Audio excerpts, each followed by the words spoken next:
Dunia Online wishes you a very, very happy new year 2021. Make your future bright with दुनिया online. सबसे पहले आपको नए वर्ष 2021 की बहुत बहुत शुभकामनाएं।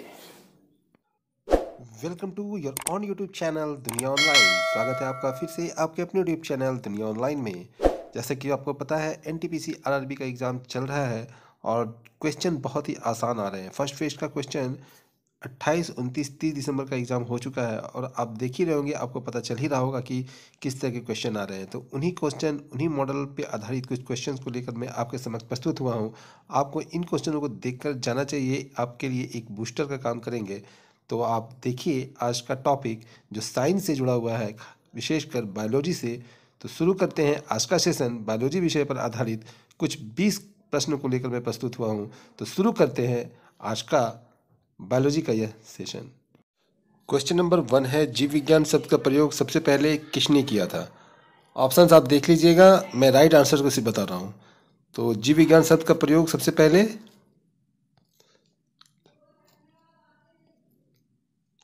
ऑप्शन नंबर डी सही है, लेमार्क तथा ट्रेवीडिनस ने। ठीक है, व्याख्या देख लेते हैं इसकी। आधुनिक जीव विज्ञान एक बहुत विस्तृत विज्ञान है जिसकी कई शाखाएं हैं। बायोलॉजी अर्थात जीव विज्ञान शब्द का प्रयोग सबसे पहले लेमार्क और ट्रेवीडिनस ने नाम के वैज्ञानिकों ने 1801 ईस्वी में किया था। क्वेश्चन नंबर 2, जीव विज्ञान के जनक फादर ऑफ बायोलॉजी को किनके नाम से जाने जाते हैं? ऑप्शंस आप देख सकते हैं। The right answer is option A, अरस्तु। व्याख्या देखते हैं। जीव विज्ञान का पिता ग्रीक दार्शनिक अरस्तु को कहा जाता है। जीव विज्ञान का एक क्रमबद्ध ज्ञान के रूप में विकास उन्हीं के काल में हुआ था। क्वेश्चन नंबर 3, जंतु विज्ञान अर्थात जूलॉजी के जनक कौन कहलाते हैं? राइट आंसर इज अरस्तु। अरस्तु को जंतु विज्ञान जूलॉजी के जनक के रूप में याद करते हैं। आइए व्याख्या देखते हैं। जीव विज्ञान की शाखा जंतु विज्ञान के जनक ग्रीक दार्शनिक अरस्तु थे। उन्होंने सबसे पहले पौधों और जंतुओं के जीवन के भिन्न पक्षों के बारे में अपने विचार प्रकट किए। उनके काल में जीव विज्ञान का एक क्रमबद्ध ज्ञान के रूप में विकास हुआ। उन्हें जीव विज्ञान का पिता माना जाता है। क्वेश्चन नंबर 4 है, वनस्पति शास्त्र का जनक कौन है? ऑप्शंस आप देख लीजिए। The right answer is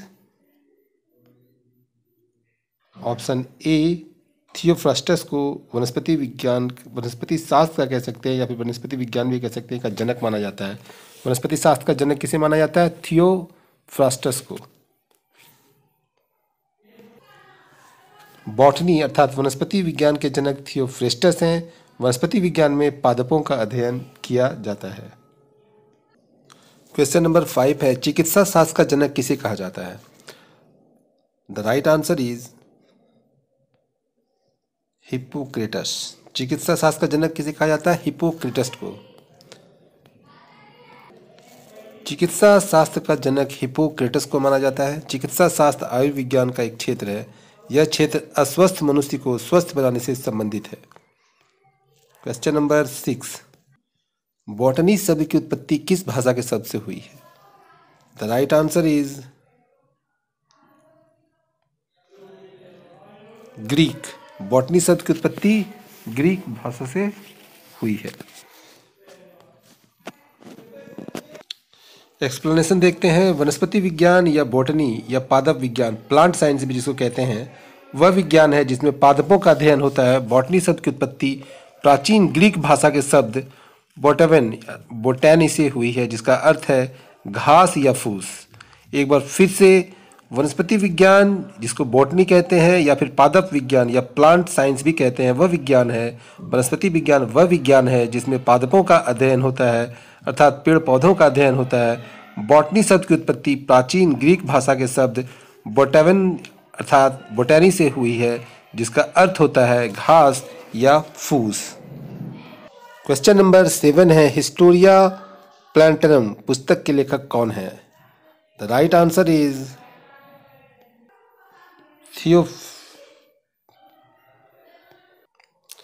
the right answer is Theophrastus. Historia Plantarum पुस्तक के लेखक हैं थियोफ्रेस्टस। एक्सप्लेनेशन देखते हैं। हिस्टोरिया प्लैंटरम पुस्तक के लेखक थियोफ्रेस्टस हैं। थियोफ्रेस्टस ग्रीस देश के प्रसिद्ध दार्शनिक एवं प्रकृतिवादी थे। इनका जन्म ईसा पूर्व 372 में लेस्बोस द्वीप के एरसस नामक नगर में हुआ तथा मृत्यु ईसा पूर्व 287 में हुई। एक बार फिर से सुन लीजिए। हिस्टोरिया प्लैंटरम पुस्तक के लेखक थियोफ्रेस्टस हैं, जिन्हें वनस्पति विज्ञान का जनक भी कहा जाता है। थियोफ्रेस्टस ग्रीस देश के प्रसिद्ध दार्शनिक एवं प्रकृतिवादी थे। क्वेश्चन नंबर 8 है, हिस्टोरिया एनिमेलियम पुस्तक के लेखक कौन है? वहाँ हिस्टोरिया प्लैंटरम पुस्तक के लेखक के बारे में मैंने बताया था, अभी है क्वेश्चन नंबर 8 में हिस्टोरिया एनिमेलियम पुस्तक के लेखक कौन है? द राइट आंसर इज अरस्तु। हिस्टोरिया एनिमेलियम पुस्तक के लेखक कौन है? अरस्तु। आइए एक्सप्लेनेशन देखते हैं। हिस्टोरिया एनिमेलियम पुस्तक के लेखक एरिस्टोटल अर्थात अरस्तु हैं। अरस्तु यूनानी दार्शनिक थे। वे प्लेटो के शिष्य व सिकंदर के गुरु थे। उनका जन्म स्टेगेरिया नामक नगर में हुआ था। फिर से एक बार सुनिए। हिस्टोरिया एनिमेलियम पुस्तक के लेखक अरस्तु थे। अरस्तु यूनानी दार्शनिक थे। वे प्लेटो के शिष्य व सिकंदर के गुरु थे। उनका जन्म स्टेगेरिया नामक नगर में हुआ था। अरस्तु ने भौतिकी, अध्यात्म, कविता, नाटक, संगीत, तर्कशास्त्र, राजनीति शास्त्र, नीति शास्त्र, जीव विज्ञान सहित कई विषयों पर रचना की। अरस्तु ने अपने गुरु प्लेटो के कार्य को आगे बढ़ाया। प्लेटो, सुकरात और अरस्तु पश्चिमी दर्शन शास्त्र के सबसे महान दार्शनिकों में एक थे। तो हिस्टोरिया एनिमेलियम पुस्तक के लेखक कौन है? अरस्तु। क्वेश्चन नंबर 9 है, चिकित्सा शास्त्र के विद्यार्थियों को किसकी शपथ दिलाई जाती है? चिकित्सा शास्त्र के विद्यार्थियों को किसकी शपथ दिलाई जाती है? द राइट आंसर इज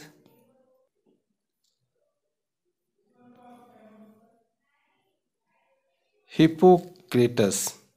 चिकित्सा शास्त्र के विद्यार्थियों को हिपोक्रेटस की शपथ दिलाई जाती है। आइए एक्सप्लेनेशन देखते हैं। हिपोक्रेटस की शपथ ऐतिहासिक रूप से चिकित्सकों एवं चिकित्सा व्यवसायियों द्वारा ली जाने वाली शपथ है। माना जाता है कि यह हिपोक्रेटस द्वारा लिखी गई है। यह आयोनिक ग्रीक में लिखा गया है। क्वेश्चन नंबर 10 है, वह विज्ञान जिसका संबंध जीवनधारी के अध्ययन से होता है कहलाती है? वह विज्ञान जिसका संबंध जीवनधारी के अध्ययन से होता है कहलाती है? द राइट आंसर इज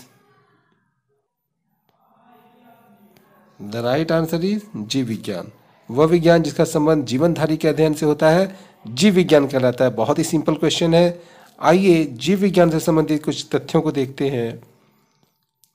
जीव विज्ञान प्राकृतिक विज्ञान के 3 विशाल शाखाओं में से एक है। यह विज्ञान जीव, जीवन और जीवन के प्रक्रियाओं के अध्ययन से संबंधित है। इस विज्ञान में अर्थात जीव विज्ञान में हम जीवों की संरचना, कार्यों, विकास, उद्भव, पहचान, वितरण एवं उनके वर्गीकरण के बारे में पढ़ते हैं। आधुनिक जीव विज्ञान एक विस्तृत विज्ञान है जिसकी कई शाखाएं हैं। बायोलॉजी, जीव विज्ञान शब्द का प्रयोग सबसे पहले लेमार्क और ट्रेविरेनस नामक के वैज्ञानिकों ने 1801 ईस्वी में किया था, जैसा मैंने पहले ही बताया है। एक बार मैं फिर से कह दूं, जीव विज्ञान प्राकृतिक विज्ञान के 3 विशाल शाखाओं में से एक है। यह विज्ञान जीव, जीवन और जीवन के प्रक्रियाओं के अध्ययन से संबंधित है। 11 फाइकोलॉजी में किसका अध्ययन किया जाता है? ऑप्शन है शैवाल, ऑप्शन बी है कवक, ऑप्शन सी है पारिस्थितिकी अर्थात इकोलॉजी, ऑप्शन डी है विषाणु वायरस। यहाँ option A B C D मैंने बस ऐसे वर्चुअल नाम दे दिया है, लेकिन आप देख सकते हैं। आप ऑप्शंस को देख लीजिएगा, मैं बार बार ऑप्शंस को नहीं बोलूँगा। द राइट आंसर इज शैवाल। फाइकोलॉजी में शैवाल का अध्ययन किया जाता है। आइए एक्सप्लेनेशन देखते हैं। वनस्पति विज्ञान की वह शाखा जिसमें शैवाल का अध्ययन किया जाता है फाइकोलॉजी कहलाता है। क्वेश्चन नंबर 12, पर्यावरण का अध्ययन जीव विज्ञान की किस भाषा के अंतर्गत किया जाता है? द राइट आंसर इज पर्यावरण का अध्ययन जीव विज्ञान की किस भाषा के अंतर्गत किया जाता है? राइट आंसर क्या होगा? बहुत ही सिंपल है, पारिस्थितिकी, इकोलॉजी। इकोलॉजी के अंतर्गत हम क्या करते हैं? पर्यावरण के संबंध में अध्ययन करते हैं। ठीक है, जीव जंतुओं के आसपास का जो भी इन्वायरमेंट है उनका अध्ययन हम पारिस्थितिकी अर्थात इकोलॉजी के अंतर्गत करते हैं। आइए कुछ एक्सप्लेनेशन देखते हैं पारिस्थितिकी के संबंध में। पारिस्थितिकी, जिसकी अंग्रेजी इकोलॉजी होती है, जीव विज्ञान की एक शाखा है जिसमें जीव समुदायों का उसके वातावरण के साथ पारस्परिक संबंधों का अध्ययन करते हैं। पारिस्थितिकी में क्या होता है? जीव विज्ञान की एक ऐसी शाखा है जिसमें जीव समुदायों का उसके वातावरण के साथ पारस्परिक संबंधों का अध्ययन करते हैं। प्रत्येक जंतु या वनस्पति एक निश्चित वातावरण में रहता है। पारिस्थितिक इस तथ्य का पता लगाते हैं, पारिस्थितिज्ञ अर्थात जो पारिस्थितिकी विज्ञान का अध्ययन करते हैं इस तथ्य का पता लगाते हैं कि जीव आपस में और पर्यावरण के साथ किस तरह क्रिया करते हैं और वह पृथ्वी पर जीवन की जटिल संरचना का पता कैसे लगाते हैं। मतलब जीवों का उनके वातावरण के साथ संबंध के बारे में पारिस्थितिज्ञ जिस जीव विज्ञान की जिस शाखा में बतलाते हैं या फिर अध्ययन करते हैं उस शाखा को क्या कहते हैं? पारिस्थितिकी अर्थात इकोलॉजी कहते हैं। चलते हैं अगले प्रश्न की तरफ। क्वेश्चन नंबर 13 है, फूलों के संवर्धन के विज्ञान को क्या कहते हैं? फूलों के संवर्धन के विज्ञान को क्या कहते हैं? ऑप्शन से एक बार आप देख लीजिए, phenology, floriculture, agronomy, botany. The right answer is floriculture. फूलों के संवर्धन के विज्ञान को फ्लोरिकल्चर कहते हैं। फ्लोरिकल्चर हॉर्टिकल्चर की एक शाखा है जिसमें फूलों की पैदावार, मार्केटिंग, कॉस्मेटिक और परफ्यूम इंडस्ट्री के अलावा फार्मास्यूटिकल आदि भी शामिल है। फिर से सुन लीजिए, फ्लोरिकल्चर हॉर्टिकल्चर की एक शाखा है जिसमें हॉर्टिकल्चर क्या है मैं आगे बताऊंगा, जिसमें फूलों की पैदावार, फ्लोरिकल्चर में क्या होता है? फूलों की पैदावार, मार्केटिंग, कॉस्मेटिक और परफ्यूम इंडस्ट्री के अलावा फार्मास्यूटिकल आदि शामिल है। ये सारे फ्लोरिकल्चर में आते हैं। क्वेश्चन नंबर 14 है, डेंड्रोलॉजी का संबंध किससे है? ऑप्शंस आप देख लीजिए। The right answer is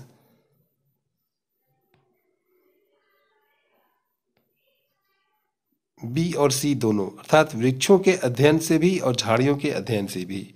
dendrology में हम क्या करते हैं? वृक्षों का भी अध्ययन करते हैं और झाड़ियों का भी अध्ययन करते हैं। आइए एक्सप्लेनेशन देखते हैं।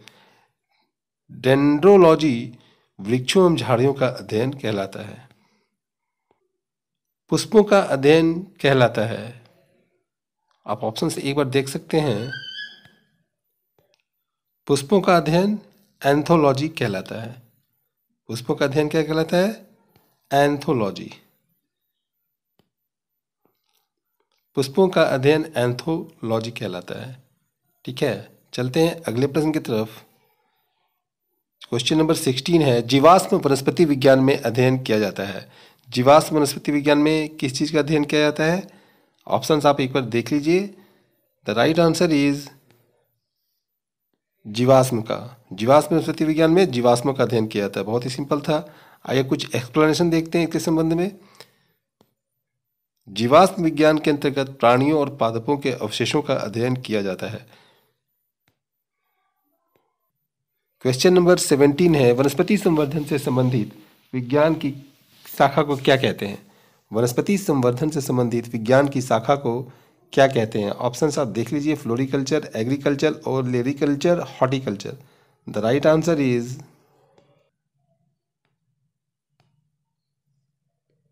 हॉर्टिकल्चर। वनस्पति संवर्धन से संबंधित विज्ञान की शाखा को हॉर्टिकल्चर कहते हैं। हॉर्टिकल्चर विज्ञान की वह शाखा है जिसमें अनाज, फूलों और पौधों को उगाने से लेकर उनकी मार्केटिंग तक का अध्ययन किया जाता है।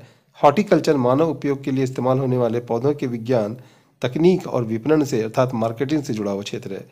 एक बार मैं फिर से बता दूं, हॉर्टिकल्चर विज्ञान की वह शाखा है जिसमें अनाज, फूलों और पौधों को उगाने से लेकर उनकी मार्केटिंग तक का अध्ययन किया जाता है। क्वेश्चन नंबर 18 है, जीवों में वातावरण की अंतर अभिक्रिया से संबंधित जीव विज्ञान की शाखा क्या कहलाती है? जीवों में वातावरण की अंतर अभिक्रिया से संबंधित जीव विज्ञान की शाखा क्या कहलाती है? द राइट आंसर इज पारिस्थितिकी। जीवों एवं वातावरण की अंतर अभिक्रिया, ठीक है, मतलब जीवों और उनके वातावरण में जो संबंध है उससे संबंधित जीव विज्ञान की शाखा को पारिस्थितिकी कहते हैं। पारिस्थितिकी अर्थात इकोलॉजी जीव विज्ञान की एक शाखा है जिसमें जीव समुदायों का उसके वातावरण के साथ पारस्परिक संबंधों का अध्ययन करते हैं। प्रत्येक जंतु या वनस्पति एक निश्चित वातावरण में रहता है। क्वेश्चन नंबर 19 है, वनस्पति विज्ञान की वह शाखा जिसमें शैवालों का अध्ययन किया जाता है क्या कहलाता है?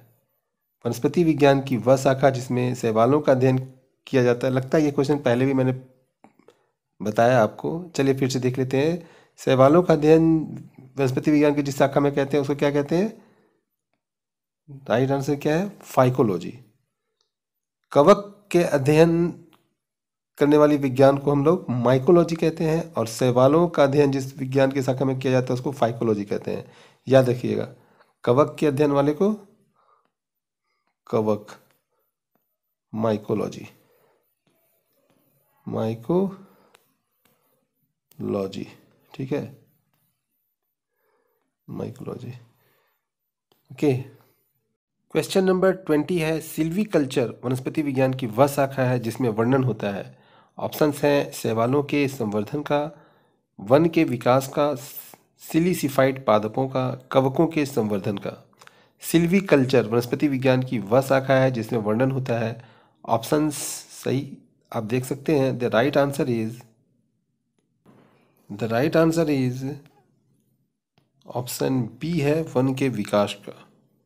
एक्सप्लेनेशन देखते हैं इसके संबंध में कुछ। सिल्वीकल्चर को हिंदी में वन वर्धन कहा जाता है। वनों को लगाने, उनके विकास, संरचना, स्वास्थ्य एवं गुणवत्ता के नियंत्रण का व्यवहार सिल्वीकल्चर कहलाता है। एक बार फिर से देखिए, सिल्वीकल्चर को हिंदी में वन वर्धन कहा जाता है। वनों को लगाने, उनके विकास, संरचना, स्वास्थ्य एवं गुणवत्ता के नियंत्रण का व्यवहार सिल्वीकल्चर कहलाता है। तो बायोलॉजी पे आधारित 20 प्रश्नों का यह सेशन आज यहीं पे समाप्त करता हूँ। अगर आप नए हैं मेरे चैनल पे तो सबसे पहले सब्सक्राइब कीजिएगा मेरे चैनल को जिसका नाम है दुनिया ऑनलाइन। उम्मीद है आपको यह सेशन पसंद आया होगा। यह आरआरबी एनटीपीसी के जो ऑनगोइंग एग्ज़ाम चल रहे हैं उसके लिए बहुत ही महत्वपूर्ण है। साथ ही जो भी एग्ज़ाम बिहार एसएससी का या फिर दरोगा का या फिर एसएससी का, जेपीएससी या जेएसएससी के परीक्षाओं के लिए भी बहुत ही यूज़फुल होंगे। तो बने रहिए मेरे चैनल के साथ। मैं फिर से प्रस्तुत हूँगा एक नए टॉपिक को लेकर के। आज के लिए बस इतना ही। लाइक कीजिए, शेयर कीजिए और सब्सक्राइब कीजिए मेरे चैनल को जिसका नाम है दुनिया ऑनलाइन। Thank you.